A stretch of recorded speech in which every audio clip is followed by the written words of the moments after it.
దేవునికి స్తోత్రం. మన రక్షకుడును పోషకుడును సంరక్షకుడునైన యేసుక్రీస్తు పరిశుద్ధ నామంలో మా హృదయపూర్వకమైన ఎల్రోయు వందనములు. ఈరోజు దేవుని వాగ్దానం కీర్తనల గ్రంథము 94 అధ్యాయము 13వ వాక్యం.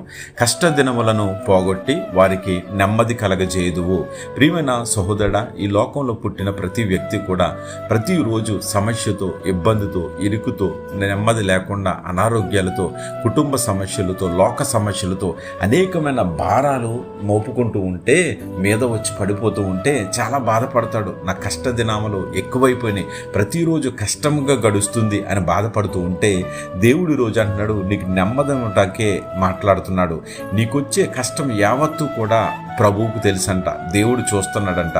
నీ కష్టస్థితిలోనే యెహోవా మందిరాన్ని నువ్వు ఎదుగుతూ ఉంటే, ఆయన కోసం ఎదురు చూస్తూ ఉంటే, కష్టంలో దేవునికి మొర్ర పెడుతూ ఉంటే కనుక ఆయన అంటున్నాడు, నీకు నెమ్మదినివ్వటానికి, శాంతినివ్వటానికి, సమాధానాన్ని ఇవ్వటానికి, విడుదలనివ్వటానికి సిద్ధముగా ఉండి ఆయన 2 చేతులు చాపుకుని ఎదురు చూస్తున్నాడు. అందుకనే చాలామంది కష్టం పోయిన తర్వాత నా కష్టజీతం ఫలించట్లేదు, నా కష్టం ఫలించట్లేదు అనుకుంటా ఉంటారు.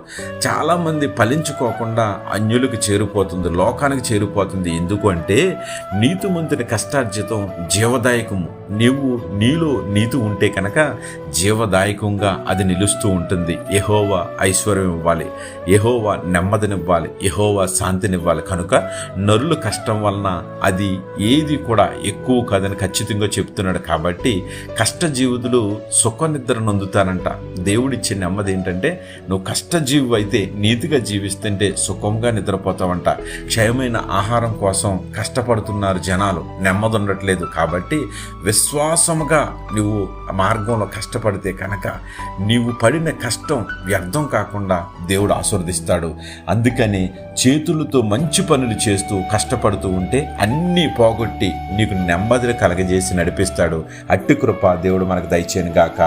ఆమేన్. God bless you.